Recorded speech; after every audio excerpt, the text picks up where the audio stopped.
स्वशासन व्यवस्था से जुड़े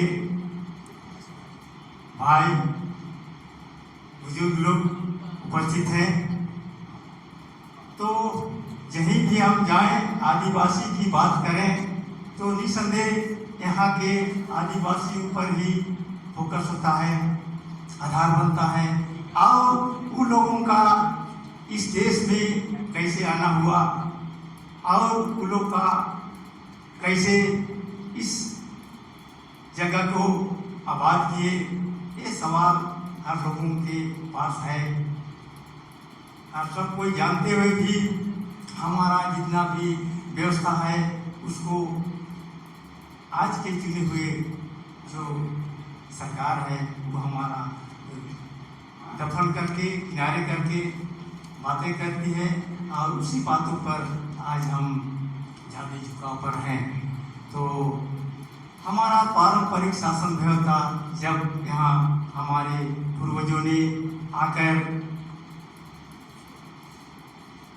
विशेषकर हमारे इस क्षेत्र चूटू नागू दिसुम जो कि यहाँ का मूल राजधानी और वहीं से शासन व्यवस्था का प्रारंभ हुआ और सभी क्षेत्रों से लोगों को वहीं से प्रशासनिक व्यवस्था बदलाया गया। वो है सुती अम्बेगढ़, जिसको सुती अम्बेगढ़ नहीं, वहाँ पर सभी सुतिया मुंडा महाराजा थे, उन्हीं का गढ़ था और पूरा हमारे चूटूना दिसुम में उसका शासन व्यवस्था चलता था। तब वहीं से हमारा जो पूर्वजों ने अपने अपने क्षेत्र में जाकर सबसे पहले तो रहने के लायक पूरा यहाँ जंगल से भरा हुआ था, रहने के लायक पेड़ पौधे जंगलों को साफ किया, जीविका उपार्जन के लिए खेती करने के लायक जमीन बनाई, रहने के लिए झोपड़ी बनाई और लोग परिवार बसाए। परिवार बसाने के बाद में वो लोग अपना गांव घर सब कुछ बसाए। तब समय के साथ साथ वो लोग एक जगह काम दिनचर्या करने के बाद में बैठते थे, उठते थे। उसी समय उन्होंने हमारे समाज को, हमारे परिवार को कैसे चलाएंगे, ये बातें वो लोग करते थे। और उसी समय से हमारा यहाँ पारंपरिक शासन व्यवस्था जो कि पूर्वजों से चली आ रही है, प्रबंधन और नियंत्रण की बात जो अभी हमारा भारतीय संविधान के 244 ए तहत 5वीं अनुसूची में जो अभी वर्तमान सरकार 1996 में जो पेशा कानून के नाम से लागू किया है, उसी पर हम बात कर रहे हैं और रोज उसी के बारे में हम लोग विचार कर रहे हैं। सरकार को भी यही चीज जो कि हमारा पुरखों से चली आ रही शासन व्यवस्था और नियंत्रण का हमें शक्ति दीजिए, हमें मालिक बनाइए, यही बात लेकर आज पूरा देश में मांग चल रही है। तो जब वो लोग यहाँ पर आए, बहुत यहीं पर अभी सोए साहब बोले थे, हमारा आदिवासी समाज का जन्मजात ही ऐसा है जो कि पवित्र, सच्चाई, ईमानदार के साथ जो भी बातें होती है सही सलामत से और सही निष्कर्ष से गांव को, समाज को चलाया। उस प्रकार हमारे कुम्पाट मुंडा क्षेत्र में 22 पढ़ा बना। और पढ़ा का यहाँ थोड़ा सा जिक्र करना चाहूँगा कि पढ़ा क्या है। पढ़ा राजी पढ़ा है, कुम्पाट मुंडा 22 पढ़ा है और मानवी क्षेत्र भी है। तो पढ़ा 3 शब्दों से बना है और हम यहाँ का पढ़ा। तो उन लोग का मानना था, थोड़ा परंपरा की बात करें, यहाँ कहे कि परंपरा व्यवस्था से हम बात कर रहे हैं। हम संविधान की धारा, कानून, अनुसूची के आधार पर नहीं कर रहे हैं। हमको पारंपरिक शासन व्यवस्था के बारे में थोड़ा सा बताना है। तो यहाँ पर पढ़ा, वो हमारे पुरखों ने पढ़ा का मतलब प से पवित्र और अढ़ा से डाउल और हा से हाथू, पवित्र डाउल हाथू, इस प्रकार का नाम किया। और वही है पारंपरिक शासन व्यवस्था कंपार्टमेंट 22 पढ़ा में पढ़ा का नाम, पवित्र डाउल हाथू, माने एकदम ईमानदार सुसंगठित गांव व्यवस्था, इसी को पढ़ा हमारे पुरखों ने माना। और उसी के तहत प्रशासन और नियंत्रण के काम शुरू किया। वो लोग कोई भी किसी को भी बड़ा छोटा नहीं समझा और एक दूसरे को बहुत ही सहयोग, दुख सुख में हर रीति रिवाज में साथ देने के साथ लोग काम करना शुरू किया। इस प्रकार अपना दिनों दिन अपना मानसिक साथ में हर किस्म का विकास शुरू किया। तो आज यही भी आप आदिवासी का हक अधिकार मांगिए, चाहे जब भी मांग होती है, एक झारखंड राज्य से लेकर आप पेशा कानून से लेकर धर्म का क्या बोलते हैं कोड को लेकर, यहाँ पर सिर्फ आदिवासी जो कि पारंपरिक शासन व्यवस्था से, जो रूढ़ी जनविधि से संचालित व्यवस्था को ही इंगित करते हुए जब भी कोई सरकार के पास हम जाते हैं और किसी चीज़ का मांग करते हैं तो उसमें निसंदेह पूछा जाता है कि आप किस शासन व्यवस्था से संबंधित हैं।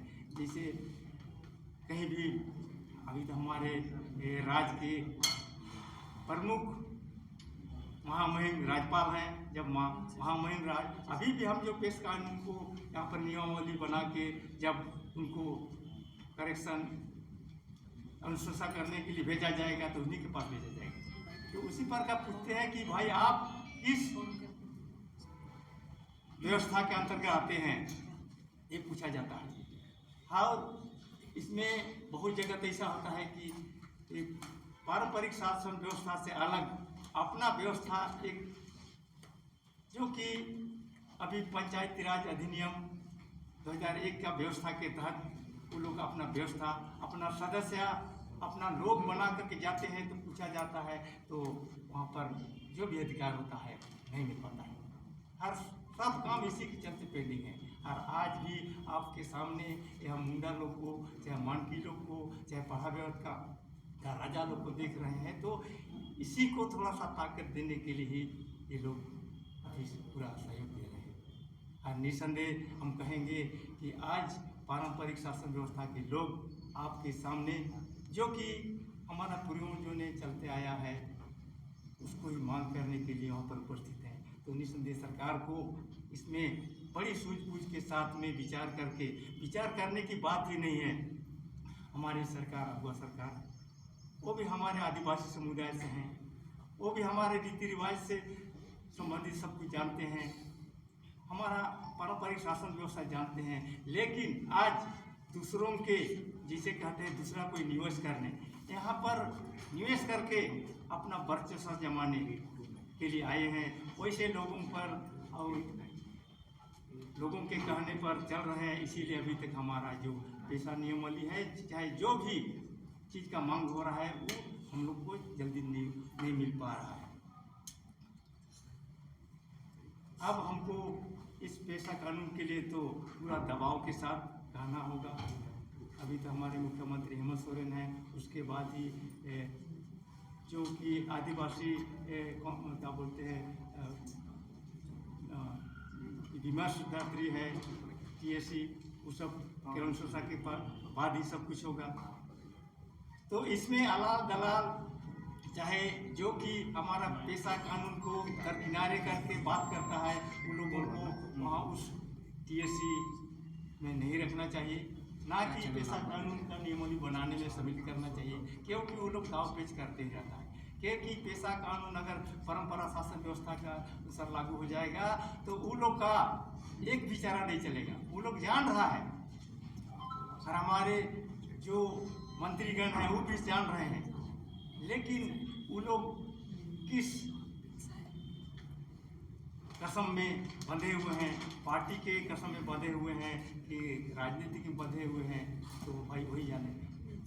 लेकिन सब मंत्री लोग को, जैसे अभी हमारे यहाँ पर आदिवासी विधायक 28 विधायक हैं, उन लोगों को तो किसी को साथ देना चाहिए, लेकिन अभी तक किसी ने हमारा समर्थन नहीं कर रहा। बड़ा दुर्भाग्य की बात है, बड़ा दुख की बात है। जिसके नाम से आप उसके वंशज हैं, उसका हक है और उसी के आदिवासी के नाम से उसी सीट पर जीते हैं और आप मंत्री बने हैं, विधायक बने हैं, लेकिन उसी चीज़ को आज वो लोग भूलकर अपना राजनीति की बात पर चले हुए हैं, उसी का नियम को मान कर चले हुए हैं। तो आज का विशेष जो पेशा नियमावली के बारे में कहना है, तो हमारा पारंपरिक शासन व्यवस्था पढ़ा की ओर से, जितने भी मुंडा पहान राजाओं की ओर से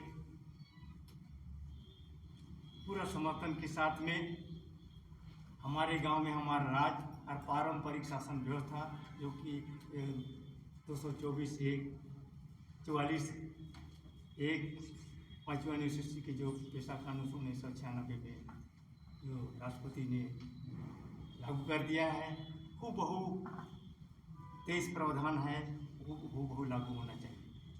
हाँ, आज के तारीख में जो है हमें इसके लिए गिड़गिड़ाना पैरवी करना पड़ रहा है। ये कैसी विडंबना है। जैसा कि हम जन्म से अपने आप को पा रहे हैं कि हम इसी व्यवस्था में पले बड़े जन्म हुए, अभी बुढ़ापे के दहलीज पे कदम रख चुके हैं, उसके बावजूद भी ये हमारी व्यवस्था जो है आधा अधूरा सा हमको लगता है। तो अभी जितनी बातें आई पूर्व के वक्ताओं के द्वारा, मैं समर्थन करता हूं और एक और भी प्रस्ताव मैं अपने तरफ से रखना चाहूँगा, क्योंकि हमारे माने जो ग्रामीण इलाके में लोग रहते हैं उस व्यवस्था के को जन्म से देख रहे हैं, लेकिन अभी भी कहीं ना कहीं हम इसके जानकारी के अभाव में अपने इस ताकत को हम नहीं पहचान पा रहे हैं। तो जैसा कि अभी इसके पूर्व में विचार आया कि मैंने इस नियमावली को JPRA को लागू करने के लिए लोग दूर दूर से यहाँ अपने प्रशिक्षण शिविर लगा करके जो है JPRA को ताकत देने का विचार रख रहे हैं। उनके लिए जो है, उनके कार्य के लिए जो है हमको पेशा कानून के तहत जो है हमें भी गांव-गांव में प्रशिक्षण की व्यवस्था करनी चाहिए। बहुत सारे लोग हमारे बीच में जानकार लोग हैं, समर्थन करते हैं, लेकिन जानकारी के अभाव में हम उस नियमावली को लागू करने में हमें कहीं ना कहीं चूक हो रहा है। ये हमारे तरफ से एक प्रस्ताव है कि प्रशिक्षण के लिए जो है एक प्रस्ताव पारित किया जाए, क्योंकि आज जिस स्थिति में है हम बड़े खुश होते हैं कि अभी हमारा ये पेशा नियमावली जो है 2 महीने में लागू हो जाएगा, 2 महीने के अंदर में लागू हो जाएगा। 3 महीने होता है, 4 महीना होता है, 5 महीना होता है, और अभी 3 साल पूरे हो चुके हैं और ये हमारा पेशा कानून नियमावली जो है अगर पे लटका हुआ है। तो इसको लागू कराने के लिए सक्षम प्रयास हमको करना है। बहुत ज़्यादा ना कहते हुए मैं अपना ये प्रस्ताव के साथ में मैं अपना वक्तव्य समाप्त करता हूँ और एक बार सभी को जोहार।